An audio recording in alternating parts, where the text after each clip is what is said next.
Okay, so we will now proceed with the next presenter. He will present the topic, Digital Driving Growth. Our presenter is Nick David Fawbert.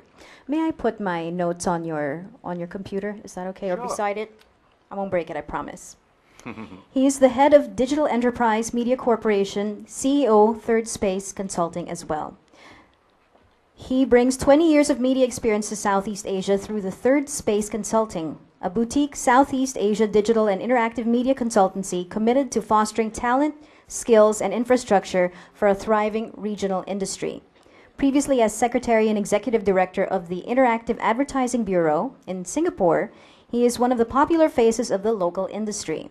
He looks after the interests of major local companies such as SPH and Media Corp, alongside international blue-chip brands such as Yahoo, Microsoft, and Google. As a senior executive, Nick was head of sales for Yahoo UK and Ireland and vice president international for CBS Outdoor in Beijing. As COO at Active Digital, Nick played a leading role in the creation of 25 million Singapore dollars worth of Singapore digital advertising network industry. Through his work at Third Space Academy, Southeast Asia's only dedicated digital media training company, Nick continues to develop the next generation of digital media specialists. He's a frequent and popular public speaker on digital media, sales strategy, and human resource development. So, Nick, the floor is yours. Thank you. Yes, you may clap for him. Hurrah! Get him started. You're terribly kind. You'll get me in trouble, though. So I'm actually no longer at Third Space. But for those of you who remember me being here this time last year, I was at Third Space then. So it's a big change for me now. When I was working at Third Space, our annual turnover was about $300,000. And now I find myself at Media Corp, and the annual advertising investment that we're trying to look after is just short of $750 million. So we're really messing around with figures here. It actually reminds me somewhat of what I was talking about last time, and hopefully I can find something fresh to talk to you about this time. But I talked about the idea of the matrix, and if you remember, it was the blue pill or the red pill. Do we stay doing what we're doing now, or do we move forward to a shiny, bright, but altogether more risky future where we're really not quite sure what the outcome will be? So both for Media Corp and for me, we've taken the red pill here, and I think it represents an enormous challenge for us. I think one of the things we're thinking about at Media Corp is that even though we can throw great numbers around, and $750 million is a big lump of cash to chuck about, we're not actually one big corporation. We're probably Southeast Asia's largest collective of SMEs. Because in fact we have television companies in there, we have radio companies in there, we have newspapers, we have lots of digital assets, we've got about 30 digital assets, and a full range of other services from events and clubs that we look after as well. So we have a wide range of responsibilities. I've actually only been there 3 weeks, so this is my first confession. But I'm hoping that what we've discovered in the last 3 weeks will be an asset for you when you're thinking about what you're going to do in your next 3 years. And hopefully I can explain why. The first thing that we've got is a massive problem. This was the first story that I read on my first day there at Media Corp, which is referring to an application that we put out there in the marketplace for 8 Days Eat. And oh my Lord, the community was scathing. Good heavens, they say, it's a pointless copycat. And I'm like, crikey, there's blood, sweat and tears went into this product. What is it that we haven't delivered that people are looking for? And our commentator turns around and he says, it's a Burple rip-off that has little innovation of its own. Good luck with competing in an already crowded space with Hungry Go Where, Burple, Yelp, Open Eat and even Shope. And I think there's a little bit of irony about that, of course, because if you're looking at Hungry Go Where, Burple, Yelp, Open Eat and even Shope, if you're telling me they're not copycats of things that they've seen in the UK or the US, then you really must be dreaming. But I think there's something else in there which says, what right do I, if these are our challenges, have to stand in front of you and talk about how we're going to drive digital growth for the next 3 years here in the Philippines? But really, I don't think it's the challenges that we've had that prevent us from talking about digital growth. It's whether or not we can learn from those experiences and we can actually address exactly what the problems are. So we had to invest a lot of time and a lot of effort in the last 3 weeks, really trying to break down what it is that we do.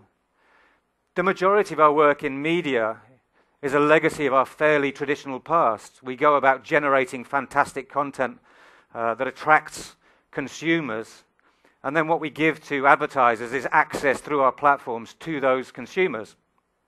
So it's a fairly mundane task in some respects, and actually it makes us feel a bit kind of disempowered, a little kind of also ran. Because to be honest, if our only job is to hook in consumers and then blast them away with advertising, do you know who's really good at that? TV, radio, and press. And they've been doing it for years, 150 years. So in some respects, digital fades in comparison. If you're going to tell me that a 300 by 250 streaming video on the homepage of, say, Yahoo, and of course I used to sell that as well, so I said great things about it. But if you're going to tell me that it compares with a cinema screen like this and a 1-minute brand experience with Nokia or with Canon or with Audi, clearly it doesn't compare. So if we're going to grow digital, we've really got to understand what it is that digital contributes to a client's needs, to an advertiser's needs, to the brand desire to reach out and communicate with customers, and start thinking about how we deliver that. So today, I've had a look through what is an absolutely exceptional agenda, and of course tomorrow as well. What we're going to hear from is an awful lot of discipline specialists. People are extraordinarily good. We've got a search chat coming up in a second, but there's some great social media speakers. I know Thomas Crampton is speaking in a couple of hours' time. Some incredible speakers about their disciplines. But what we had to do at MediaCorp was try and gather together all of our SMEs, all of our different disciplines and all our ideas, and try and hang them together in a framework that our advertisers, that our customers could understand. The biggest challenge we have is that we're a content company, right? The legacy of MediaCorp is 6 or 7 fantastic television channels, Channel 5, Channel 8. 90% of our output is content that we create here locally. We've got Channel News Asia, a carousel, a terrific and effective news channel that very, very popular here across Southeast Asia. But it's our content, what our journalists generate. And of course, we've got Today newspaper, and those are our 3 flagship brands. In digital, with things like Toggle, what we're trying to do is explore technically our capability to give people non-linear access to that content. But we still find ourselves asking, how do we fit into the digital ecosystem? I think Ruth made an incredibly good point that if you turn around and say, which are the 5 big players here in Southeast Asia, you've got Amazon, you've got Google, you've got Facebook. I forget what some of the other ones were, but what really stands out is that none of them generate content. They're technology platforms, they're facilitators. And I think that's absolutely fantastic. And to be honest, without that, we wouldn't have search. We wouldn't have the ability to chat with our friends, to build those tribes, those social events which are so important to us. But I also kind of think to myself that if I wanted to go and see the Mona Lisa, and I rocked up at the Louvre next week, and there was a blank piece of wall, and somebody handed over me a paintbrush and said, there you go, paint it yourself, I'd be a little bit aggravated. I think likewise that if I turn around to my eclectic bunch of mates and I ask them, what's the best restaurant for me to visit tonight in Makati, I'll get a pretty good feedback on what are the places that I should consider and what are the places that I should visit. But if I turn around to them and say, what I'd like is a 25 episode series of 1-hour police procedural based in Las Vegas, I think they'll be stuffed. So one of the underlying messages here is that regardless of the popularity and the success of social media, and don't misunderstand me, social media is absolutely critical. If we stop sharing, it's because we stop caring. So it's important that we link our content with the social facility. But the most important thing is we have to give people something to share. And we have to work as a content company moving forward. So I feel a bit left out. And perhaps that's why, when we're being criticized, people who are experts in the entrepreneur business, that their focus is on technology builds. And their criticisms of what MediaCorp are delivering are based upon the fact that they don't really get content, because what they do is build technology and expect everybody else to build the content. But it does mean that MediaCorp now, like you have all had to do in the past with digital, is actually lay out your stall and try and allow other people to understand what it is that we deliver. I have quite a good analogy for looking at the development of digital in Southeast Asia. And in some ways it could be considered a bit of a criticism. But I like to think of it as a wake-up call, as a way to inspire us to turn around and ask, how do we hang our industry together? Do people know what I mean when I talk about a cargo cult? If I raise my hand in the air, does anybody else out there raise their hand and say, I know what a cargo cult is? Okay, so a cargo cult's a fun idea, and it's not from very far from here. I first came across cargo cults when I watched a television program in the UK about 10 years ago. And it was about a tribe of remote Papua New Guineans who were visiting the UK for the first time. And of course they were coming from a very rural background and putting themselves in a cosmopolitan international city like London. And the thing that I was really surprised by was that they appeared to worship Prince Philip. Now I don't know if you know, but Prince Philip is Queen Elizabeth, our fair Queen's consort.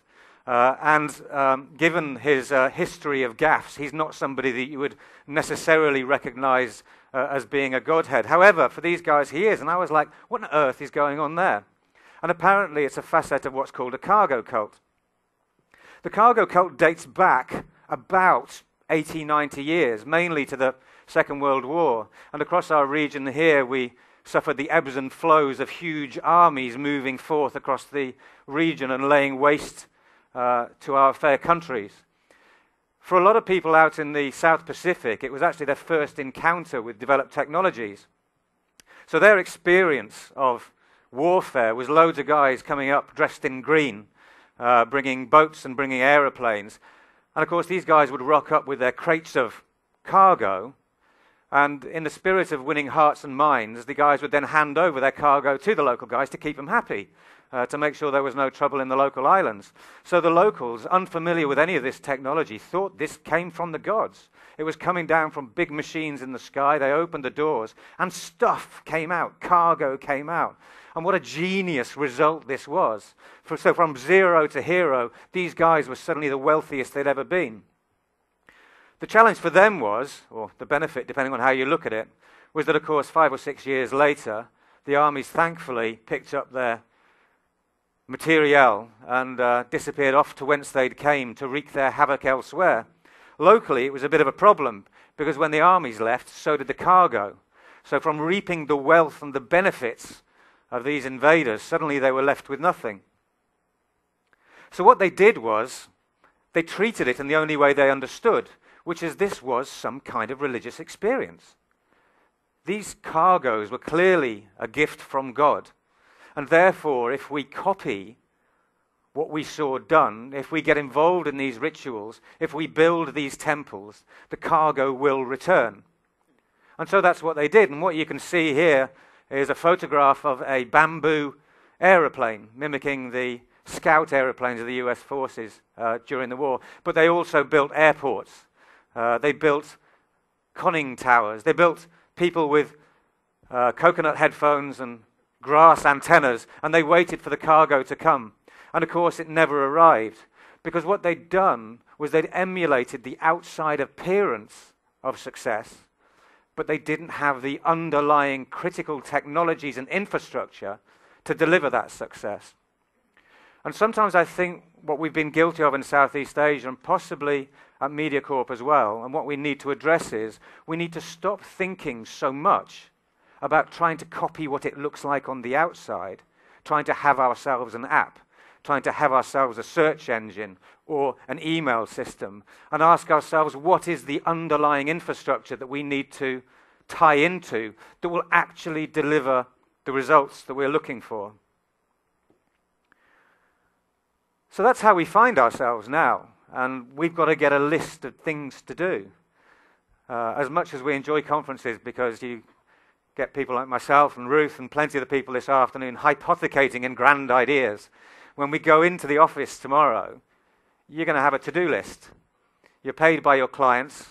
which effectively is calculated down to the hour, and you need to be using your time in the most productive way you possibly can.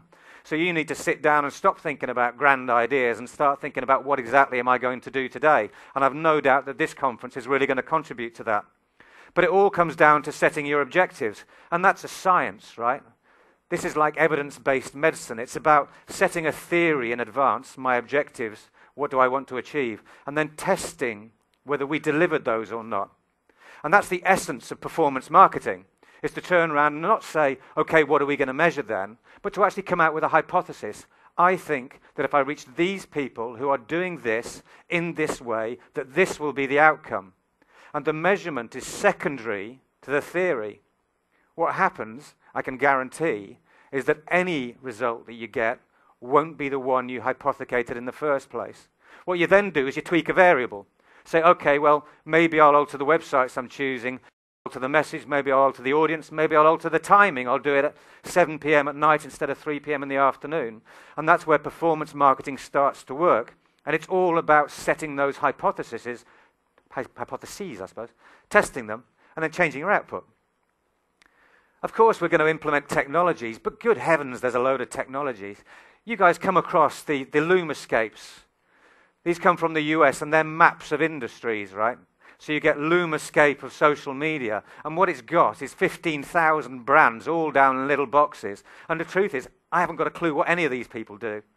I can work on a day-to-day basis with an understanding of about 5, and I'm guessing that you're probably pretty similar to that. So that means we have to sift through what's out there and choose the technologies that are right for us. Process is all important in making sure we deliver those on time and on budget. But this all sounds a bit dull. It all sounds a wee bit Google Ad Network. It sounds like we're going to put our numbers in there, we're going to wait 30 seconds, and we'll look at the numbers coming out, and that's going to tell us what to do. But we will fail. The success of digital communications, the success of media over the last 150 years comes down to our inspiration and to our innovation and the creative way in which we reach our goals. Every time I'm training people and speaking to people, they turn around and say, come on, Nick, tell us the one thing you're not telling us. You've got a list somewhere that if we follow that list, we'll get success. And you won't. Because the second that somebody else does what somebody else has done in the past, the consumer's seen it all before. So although I'm here and we're talking about performance marketing, if we fail to engage our innovation and our inspiration, we'll fail our consumers and we'll fail our clients. So in fact, being successful in performance marketing is about coupling that creative vision with the processes and the technologies that allow us to deliver it. And for us at MediaCorp, that's what we need to think about. That's what we need to do for you. Otherwise, our big cash pile, as attractive as it may be, will spiral downhill. The reality for us is that already 40% of consumer time is spent online, and I'm sure you know those figures anyway. They're in the Bible, right? Our challenge is that when you look at the total share of online activity in Singapore dedicated to MediaCorp sites, it's 2%. So there's no way that we can drive our business forward on the traditional model because we're losing viewers from TV and we're losing them from press, so we have to find a way of delivering in that digital environment. The way that we're going to do that is to leverage the ecosystem, and this is my bête noire. This is my hate moment. This is when my face clouds and the frown comes down, and the person over the other side of the room goes, stop, I think you're pissing off Nick again. But we all get these briefs, right? Hand up if you've had a brief like this from a client, right? What do you want to do today? I'm the digital guy. Oh, I want you to build awareness amongst ABC1 males 25 to 44, or C1, C2 females aged 18 to 35, right? I want to build awareness. There's a kind of fragility in that. There's a bathos, there's a reflection of our own failures. Because no chief executive in the world, I guarantee, is going to wake up tomorrow morning and say, do you know what I need to do today? I need to build awareness. They're not going to do it, right? They're going to say, I need to sell products, I need to sell them profitably to the maximum number of people, or I'm fired. And my shareholders are going to be penniless, and they'll probably chase me down the streets with hammers, and that's going to be embarrassing. So that's really what they're thinking. When it comes down to we'd like to build awareness amongst ABC One males 25 to 44. That's marketing speak.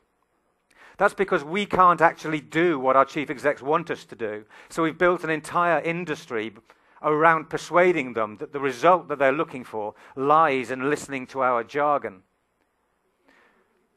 Now, I have a difficulty with this internally at MediaCorp, because I can tell you that, as I already have, that our biggest properties are TV, press, and radio. This is dream for us. What is TV, press, and radio great at? Fantastic, inspirational, full audio-visual experiences that are so incredibly memorable that you'll get out there and change your behaviors and change your perceptions based upon that experience. We do numbers. We deliver fantastic content, incredibly expensive content, that allows these kind of numbers that these guys are looking for to deliver. The tragedy is that when we're looking internally at how we're going to do that in digital, it doesn't work so well because the experience isn't quite there. So we need to ask ourselves exactly what it is that we're going to do. So we're going to change our perspective. The next question I'm going to ask you is, hands up anybody who's heard the phrase or who knows of St. Elmo Lewis.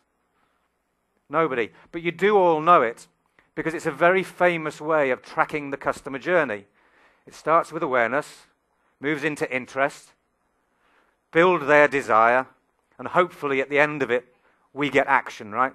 Awareness, interest, desire, action. St. Elmo Lewis. It's a bit like St. Elmo's Fire, but you're not lost in the 80s like me, right? It's over 100 years old, and it's based on a very broadcast sense of advertising. When this was created, advertising was posters or pamphlets. And really what advertising was doing was about building awareness. And all an advertiser really wanted to achieve was to get you into a retail environment. And once you were in that retail environment, the interest, desire, and action were all delivered by the retailer. That's why major international conglomerates go into retailers and they say, I want to sit down with your sales team, with the guys in your electronics shop, with the guys in your fragrance shop, your cosmetic shop, and I want to teach them about their product, our products. So when the customer comes in, they know what they're talking about. So all of that, interest, desire, action, was delivered in a retail.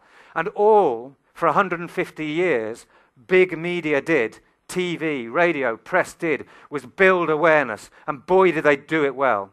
A fantastically effective industry. The challenge that we've got, and I'll take Singapore as an example, is that this year in Singapore, over $4 billion will be spent online. And that's people who will have experienced the awareness and the drive that takes place in television, but they will never have entered the retail environment that allows somebody else to provide the information they're looking for in terms of interest, desire, and creating an action. Because all of that has been transferred to the digital realm. So when I turn around and I ask MediaCorp, what are we doing in digital to make ourselves a success? What we need to start doing is stop thinking about driving awareness, because we have fantastic channels that do that, and start asking ourselves how we're delivering on the interest, the desire, and the action of the St. Elmo Lewis model. Now, the other thing I mentioned was that it's about 150 years old, right? And so what happened is you built the awareness, you went to the retailer, you bought the product, you disappeared off, and that was the end of it. Nothing else happened. So that was the limit of their imagination. But in a modern, tied-up world, we've got other things to consider. How do we get people coming back for more? And how do we empower the consumer to get out there and be our best salespeople on our behalf? So the St. Elmo Lewis model is starting to fade when compared with the complexity of the modern world. And we need to start delivering on that side of our business. And down there somewhere, in places like advocacy, you can see the effectiveness of social media. But of course, social media is also very good at driving interest and desire, because if my mates are interested in something, so am I. So we can start to see that if we think of ourselves in the eyes of our client, the chief executive who woke up in the morning, who needs to track his consumer from cradle to grave, maybe the wrong analogy, then actually what we need to be doing is asking ourselves how digital fits within that framework, and stop thinking about it as an alternative advertising medium to traditional media. The challenge is it's incredibly complicated, right? So we start sitting there, and you're going to do it all this afternoon, and you're going to go crazy in the head like I went crazy in the head, and like people in the future will go crazy in the head. That really complex world that Lexi was talking about earlier, and you'll be thinking, how on earth am I going to hang that together? And what I'm hoping is that some of the ideas that we had at MediaCorp will kind of help us do that. The first thing we did was kind of rewrite that customer journey in the modern world. And we said, okay, well, if what the consumer's doing is developing awareness, interest, desire, action, and loyalty, if that's what the consumer's doing, what does the marketer have to do? Well, in order to build awareness, we need to inspire. In order to satisfy interest, we need to inform. In order to build desire, to get involved in an exchange, and to take ourselves down to transaction, we have to engage people in a digital environment, which is break the ice, interact with them and transact. Breaking the ice is an incredibly important thing. I'm guessing quite a few people have seen that TV program on History Channel called American Pickers. It's a couple of crazy guys. I love them. I want to be them.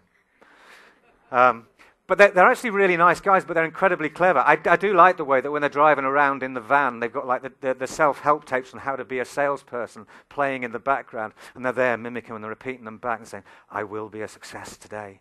But one of the things that they do is they call it the icebreaker. So whenever they go in and see somebody in that garage for the first time, they choose something which really has, or is very unlikely to have any emotional value to the person who owns it, and they offer over the odds for it.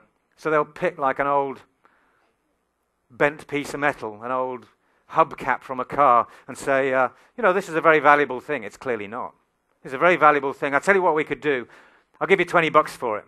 It's a no-brainer for the guy who owns it. He's like, $20, sure, bang. As the handshake goes down, and then there's the connection made. Once the connection is made, the transaction becomes easier. The ice is broken. And of course that takes place in retailers in a traditional environment. We've got to start doing it in digital. So we have to think about how we as content owners can leverage our content to break the ice, to start that transaction. And we need to judge it as well, because we're into performance marketing here. And finally, we need to think about empowerment. What facilities are we offering within our content that enable our consumers to get out there as well? So that's what the marketer needs to do. Our question is, how then are we going to help it? Well, there's all sorts of things we can do, and, kind of, thankfully, a lot of them are here at our disposal. The old model of build yourself a fantastic medium and put everybody else out of business is kind of a little bit redundant. We have this fantastic opportunity to engage and facilitate with our co-conspirators in the advertising industry. Traditional media remains incredibly effective at things like inspiration. Why is traditional media so obsessed with getting GRP figures out there in the marketplace at the moment? It's because if they make the argument about GRP figures, they make people forget what it is that digital actually delivers. If we can just spend 2 years wasting time arguing about a technical measurement of my level of inspiration, I'll manage to divert the cause of digital. If anybody here gets dragged into conversations about how we're calculating digital GRPs, my honest recommendation is tell them to sod off. We're not interested in your metrics, because your metrics are designed to divert the conversation onto what you do as a medium. And that takes away from our strengths and our opportunities to deliver. We still have fantastic media in that inspiration side. We've got display. We've got search, where we can catch people in the mood and give them links to information that may be relevant. Things like social media and mobile can all be used in inspirational ways. But the reality is that where digital comes into its fore is things like content creation and curation. And that's not just ours, but we have to contribute. It's also yours. It's also the great unwashed out there, sharing their fears and their passions and their excitement and their joys. And we need to make that happen for them. And you can't measure that with GRPs. So GRPs is not an acceptable discussion in digital. We need to find ways to start a dialogue. And so for MediaCorp, we need to think about how we can help our clients break down those walls and start a dialogue. We need to think about how we exchange value. The first part in any relationship is to say hi And you know, when we're out there and we're shaking hands tonight in our mixer, we're going to turn around and say, "Hi, I am Nick from MediaCorp." And do you know what we're doing? We're giving them as much as we want from them, which is their name and who they are as well. So we automatically engage in an exchange. But the same thing lies in digital media. If you want information from people, if you want them to join the warm circle of your love, your community, your gang, the Me Club, for MediaCorp in our case, we have to give them something in exchange. It's not a question of incentives. It's not as brutal and shallow as a 10% discount or the chance of winning an iPad. It's about showing them that being a member of our crew, of our tribe, delivers so many benefits moving forward that it's worth making that first move and saying hi to us too, so we know who they are. Exchanging value is critical. Transaction is about creating incentives to do that. We need to think how we can contribute our content, our engagement, our enrichment, the excitement of our content to help drive that transaction.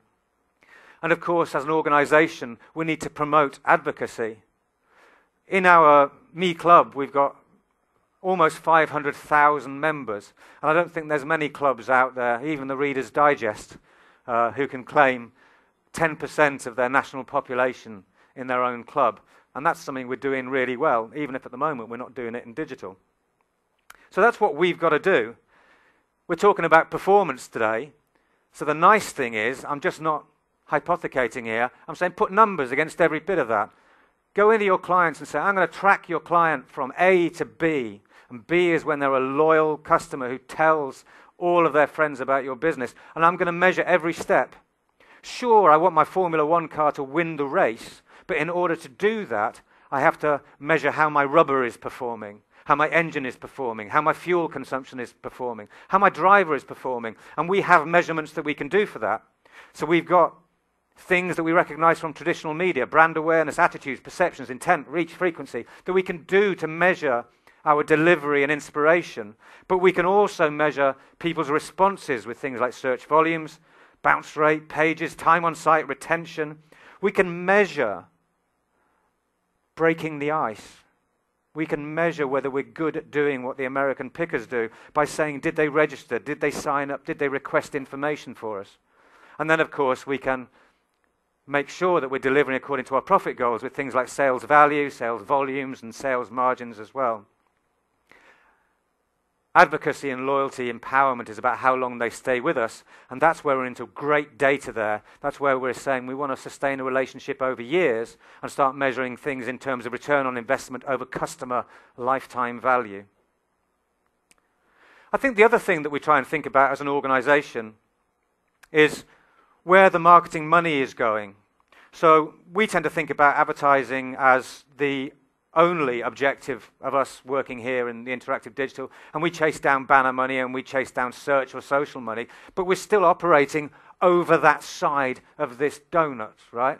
On the other side, where clients are investing an incredible amount of money, is in things like assets, development fees for technology platforms, and marketing collateral. Out there in the earned media space, it's about content creation, curation, dissemination, and community management. And when we look at MediaCorp and somebody whinges about our app, I'm like, you're so messing around with 1% of what we deliver to that entire marketing responsibility list. And we have to think within digital about how we're satisfying the need right the way through the business. So for our client then, if it's not about advertising, what is it about? So we came out with these 5 metrics. To be fair, you can find these metrics in many books around the world as well. We're not used to having our own ideas, and it's much easier to copy other people's too. So this is a great one here, and it's from Dave Chaffee. Dave Chaffee runs an insight and training organization over in the UK, and he actually writes a fantastic book. You should get yourself on Amazon as well, right? So, yeah, get on Amazon. You won't get it in a bookstore because they don't stock that kind of stuff, right? But what they came out with these 5, sell, serve, speak, save, and sizzle. So when you get that brief in there saying, well, what I want you to do is build awareness amongst ABC1 males 25 to 44, just go, oh, shit, it's not on my list. Because that's not what digital does. When they turn around to you and do that, they say, stop. I tell you what we can do for you. We can sell your product. We can service your customers. We can speak and engage your customers in a dialogue, just like they do in shops, but we can control it for you. We can save you an awful lot of money on distribution costs, and we can add so much sizzle and sexiness to your product. If I was doing this in the UK, that would say sexiness, but it's Singapore, right, so it's sizzle. So when I think about digital, I ask myself, what can digital deliver in terms of product development? And this is a weird one, right, as well, because it's like, you what? We'll say, no, I'm a digital marketing firm, but actually I want you help you design your television. And it's like, you know nothing about television. No, but what I know about is the guys who are going to buy your television. We can get out there and engage them in a conversation about what they want and how they want it, and it'll make your life a hell of a lot easier. And we've got companies that have been doing that incredibly well. We've got things like the Dell Storm, which actually turns around and says, do you know what, we're bored of trying to guess what you want in a computer. Why don't you decide what you want in a computer, and then we'll make it according to your specifications. That's digital involved in product creation, redefining the business. Of course, we're great in customer outreach. So's TV and so's press. But we can actually deliver sales. We can control fulfillment channels. We can look after warehouses like Amazon does. But also, of course, we can shift non-tangibles or electronic goods like tickets or like bank accounts and finance. We can distribute, and then, of course, we can service and get that dialogue going afterwards, all a hell of a lot cheaper than the way that you're doing it at the moment. How do we need to do that? We need to get ourselves a playbook. And what I try and do when I take that original brief is I turn around and try and fill in this grid. So again, another challenge for you guys. How many people have seen this grid before? Okay, now I'm surprised. I kind of thought that the Philippines was the startup nation of Southeast Asia. Is that right? Is it? Yeah? But you've never looked at the lean startup. So this is the lean startup canvas. And it basically says, if you want to turn around and launch a company, don't turn around and say, what can I do? What is my technology? What am I going to foist upon the marketplace? Turn around and ask, what's the consumer's problem? It's a really interesting challenge to put in front of companies, because you know what they write in what's the problem? They write in it what's their problem. I can't reach enough customers. I need to change my product. And I'm like, I don't even know why you're there.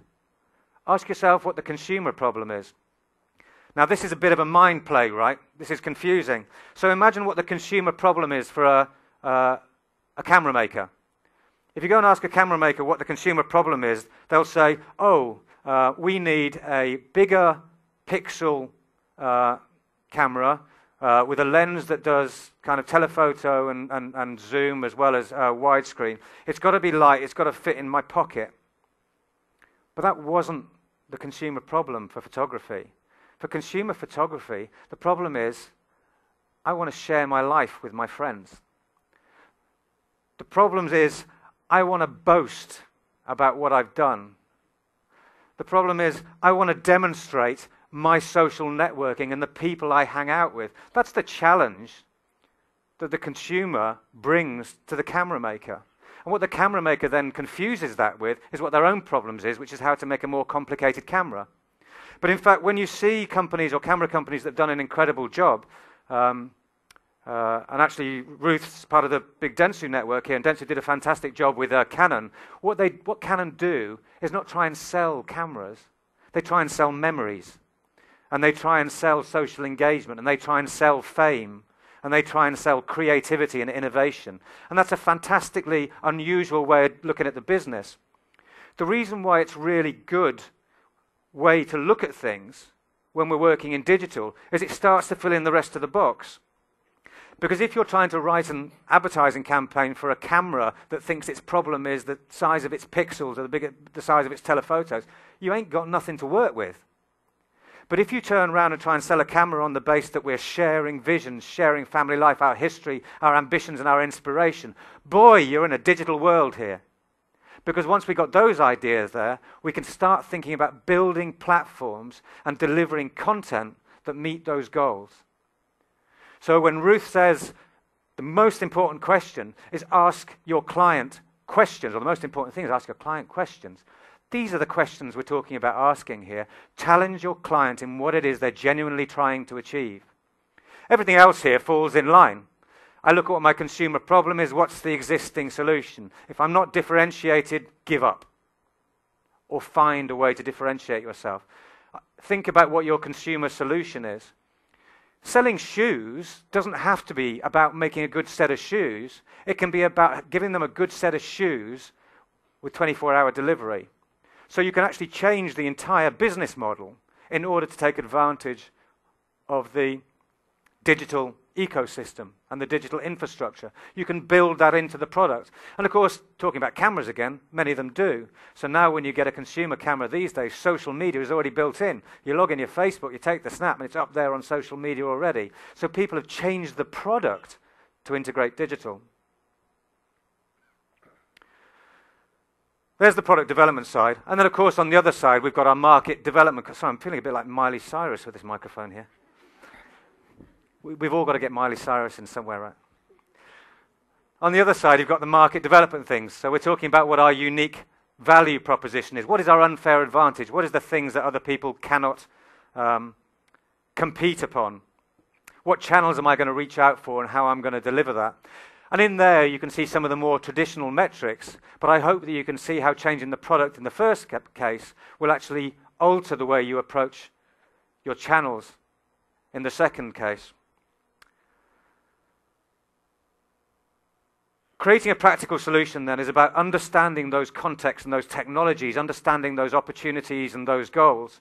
But more importantly, it's about creating simple, actionable plans that have the flexibility to deliver on the goals that people require. We've built ourselves a Bible. We call it a playbook, and it's got 90 to 95 steps that you can go through to go from zero to hero in digital. And it starts absolutely nowhere. But what I'm going to do very quickly, and I'm going to spin through these slides, but I know you can load them down. But what I really want you to see is how we structure that playbook, because if you copy it yourself, you might find a way of delivering those results that your clients are looking for with the performance metrics that you'll learn over the next two days. The first thing we do is we reverse engineer the journey.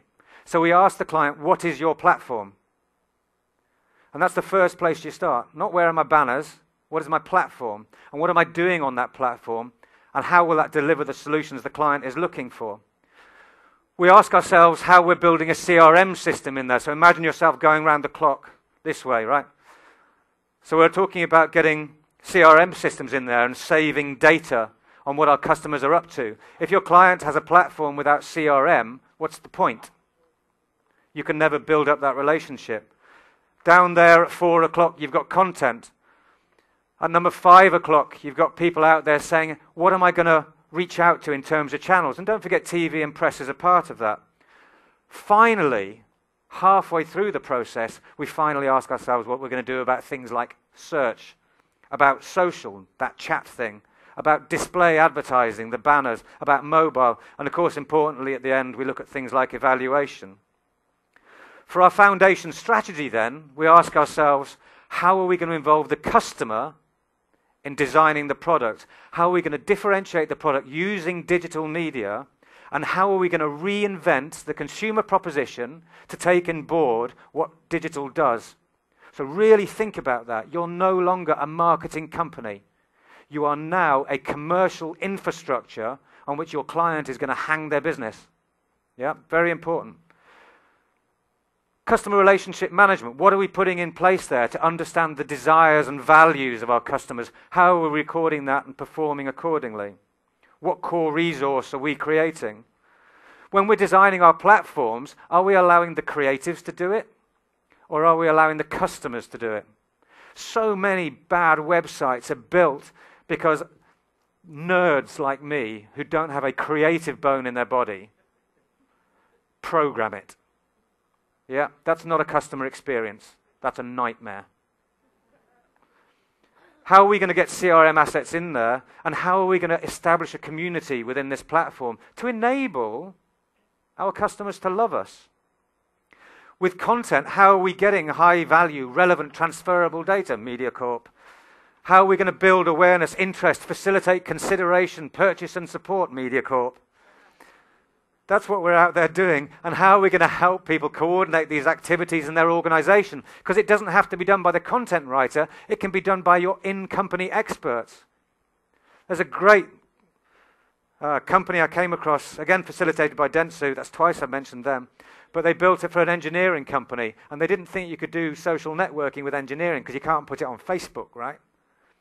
But social media isn't Facebook. Social media is a platform for people to chat. So what they built was a very simple bulletin board where the people who bought jet engines speak to the people who made it. Boom! Incredible. Campaign planning, manage the customer experience. Remember that road. Inspire, inform, engage, interact, transact. You're going down a road here. When you're campaign planning, don't media mix plan. Don't say, I want a little bit of TV and a little bit of press to reach that audience. Say, I'm going to follow the customer. And at every stage, I'm going to satisfy their needs. You didn't do that in TV. You didn't do it in press because they couldn't. Now we can. With search, do remember about search. And there's going to be some great guys speaking right now, and I'm running over about search. But do remember that search is kind of about one thing. In marketing perspective, it's about delivering qualified leads. So search isn't just about Google. You can expand it into areas like eBay, which enables you to find people who are looking for particular products, and Amazon. But also you can extend it into any situation where people demonstrate an interest and an active desire to buy a product or service. And that includes contextual content on websites. So there are things that we can do there. Use CRM to measure effectiveness and make sure that we're talking about authority, credibility, and relevance and recency to do that. And you can't get all of that without great content, Media Corp. Social media. Effective social media means investing in resources, giving them something to talk about, Media Corp. Planning for reactive and proactive social media activity. Using it as a distribution mechanism for customer information. Display, still about doing that woo thing, that wah thing. Getting the message across in a vast swathe of customer engagement, but always giving them the opportunity to turn that awareness into interest and desire. Work across media to deliver it, and work independently for things like lead generation and impulse purchases, always against performance. Mobile marketing, it's a contextual, environmental issue. What am I doing? What frame of mind am I in? I ain't going to be writing 300 words articles and expecting people to read that on a mobile phone. And of course, at the end of it all, performance, performance, performance. We are so used to being the guys who stand on the ivory tower and dictate what our consumer will respond. Stop it. Create the content according to your hypothesis, test it, and change your mind.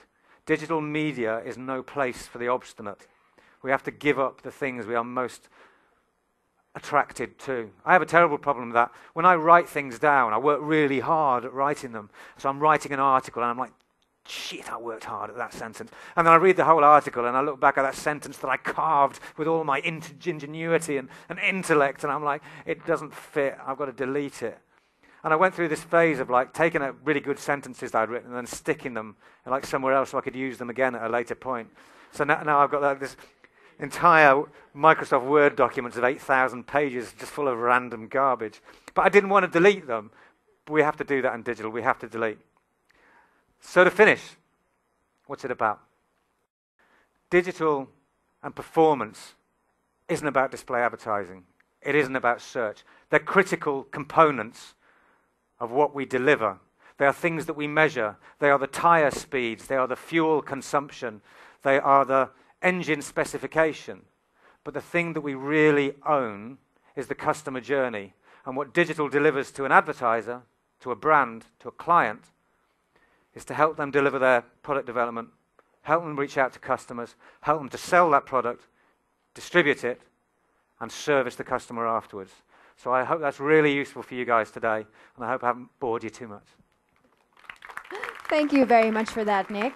I'm glad to be on the consumer end of that. I was very overwhelmed by that talk. Lots of good information. If you can join me here, please. Sure. No need for a microphone, Miley Cyrus. You have one.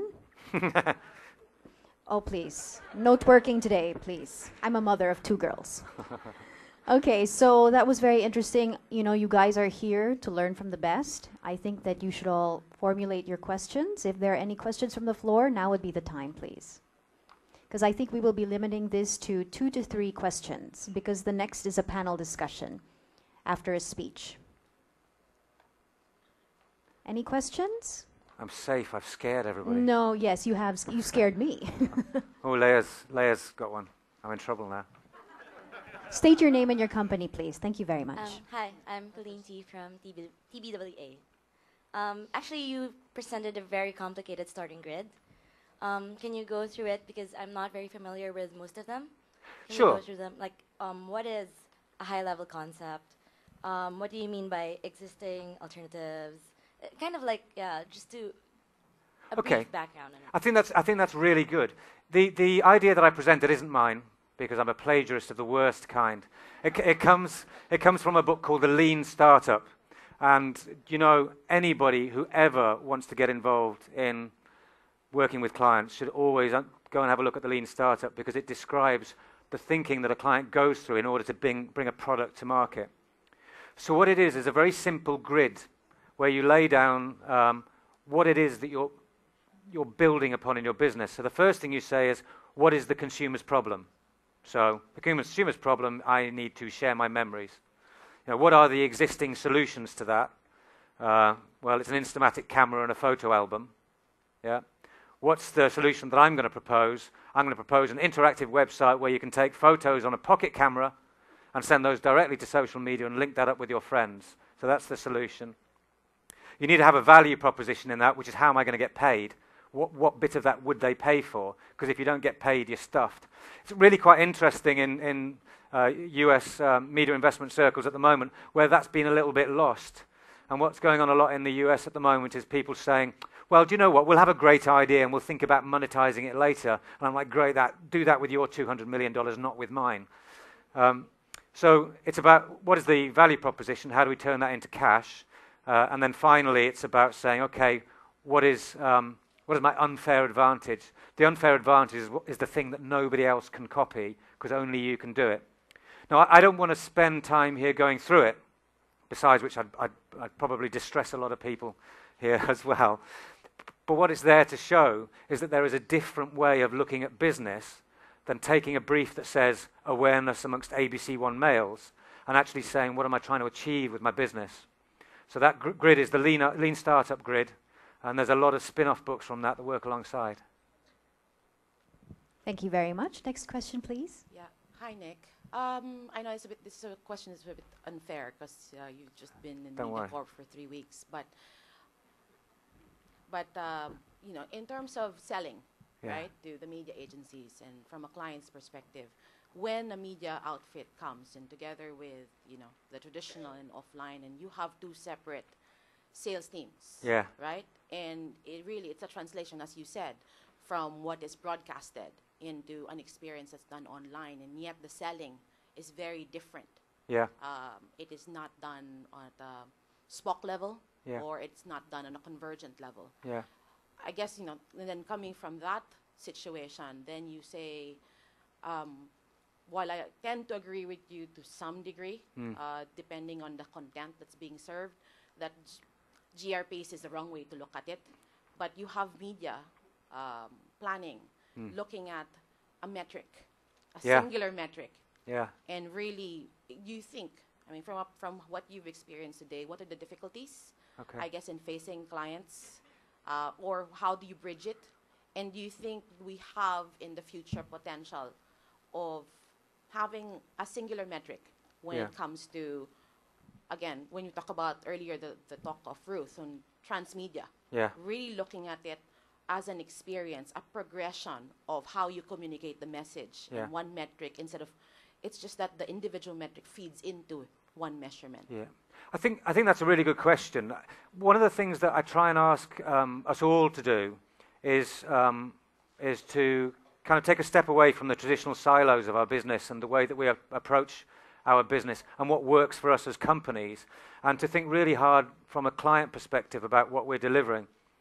There is a role for digital on media schedules, I feel the most prominent opportunity in digital to sit on media schedules is display banner advertising, right? I think the thing that you notice is that even if you look at investment in digital advertising as opposed to marketing, is that display is only a small proportion of that, right? So only 20% of digital advertising spend is actually going on display media.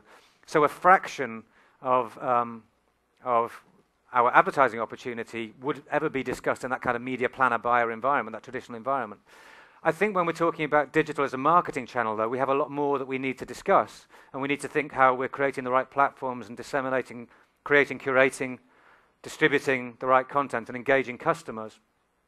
I'm not sure that the right place for that very intense business discussion is a media planning department. I think there needs to be a different way of approaching business.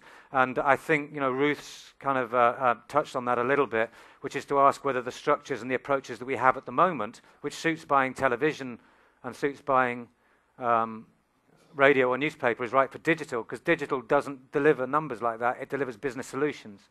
So I'm not convinced that it should really be in that area. If I look at companies that I think have done this well, I think I'd look at people like Viacom, right? So you've got all the Viacom separate channels. So TV's in there talking to TV buyers, and newspaper and radio doing their thing as well. But they have a fantastic outfit called Viacom Brand Solutions. And Viacom Brand Solutions' objective is to fit in with the commercial objectives of the client, and from everything from product development right the way through to customer service at the end of that chain. Is there a place for digital in talking to media planner buyers? Yeah. But you know what? It's not what we're best at. Digital is staggering, is stunning when it's part of the commercial process. And I think we need to kind of move away from that a bit. Thank you very much for that question. We'll take one more question from the floor. And I believe the second theater also can ask questions, yes? If there's anybody from the other room who'd like to ask any questions, please approach the closest microphone to you. They're stumped. They're stumped. They're just tired of me, I think. But you were talking a while ago about the to-do list from theory. Yeah. How do you do that from something that's quite intangible into something that you really have to put into a list that you have to go by? Well, I think that was the biggest challenge that we had to face. There's so much out there, building apps, websites, creating content, doing a bit of social this, doing some banners that, getting my search terms right. And it's just impossible to kind of work out how on earth you're going to structure that. And what we did, and I hope what came across today, is we stopped thinking about what our problem was and our organizational issues, and we started thinking about the customer journey. Because at the end of the day, the marketer's objective is to trace that journey from an unknown to being a loyal and committed customer. So by reversing that, we could take ourselves right to the beginning. So now when we're working with any client, the first place we start is the lean startup grid. I say we're like a collective of SMEs at MediaCorp, but I'd like to kind of think that we'd do our best work if we treated every client opportunity as if it were a startup and took that opportunity to really evaluate what the commercial prospects were and how we move forward from there. But once you've got that in place, you've actually populated most of your digital media schedule. You now know what kind of platform you want. You know whether it's got to be socialized. You know what sort of content you've got to create. Once you know what the content is, it's fairly easy to select the routes to get that to market. So that's kind of social sorted out. Optimizing that to search, and search should be involved in that process to help us define what content people are looking for, and what terminology and words and phrases they use to do it. And for me, things like display are then a subset of that. What you're trying to do is look into what people are getting into and saying, okay, that's the catch there, that's the tag, that's the bait that's going to bring you in and help us start that conversation. So I just say, I've got to have a big list of things to do. So if I just go right back to the beginning and say, what is my strategy? Everything else falls into place. I don't find myself starting off with the beginning, having a conversation like, should we have a mobile app? Well, you shouldn't even be there right at the beginning. You should be trying to work out what the business objectives are. And then it'll be obvious whether you need an app or not, because it'll be whether the kind of customer proposition that you have is right to be delivered in a fast-moving, low attention span, localized environment, and not every product is. Okay, no more questions from the crowd? I think, Ms. Knorr, we will move on to the next. I think we'll make you relax for a bit. You're a very interesting and exciting talk. Thank you very you. much, Nick Fawbert. A round of applause, please, for Nick.